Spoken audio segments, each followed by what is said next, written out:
भोई बघ कामाला बे.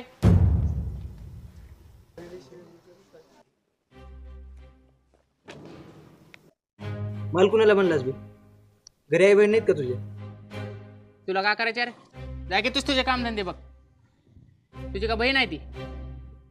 काय आहे? बोला. बोलत नाही जा. गच्ची सोड. गच्ची सोड म्हणा तुला. ए बेन्या लेचर बिचडली का होय बे तुला?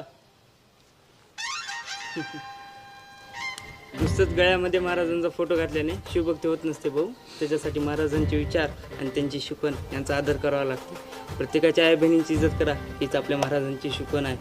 मी बी एक शिवभक्त आहो, पण तुझ्यासारखे असले फालतू धंदे करत नाही. गळ्यात जसं महाराजांचा फोटो घातलास की नाही तसं डोक्यात महाराजांचे विचारसुद्धा घाल आणि प्रत्येकाच्या आई बहिणींची इज्जत करायला शिक. तेच खरी शिवभक्ती. ठीक आहे, आलं ध्यान.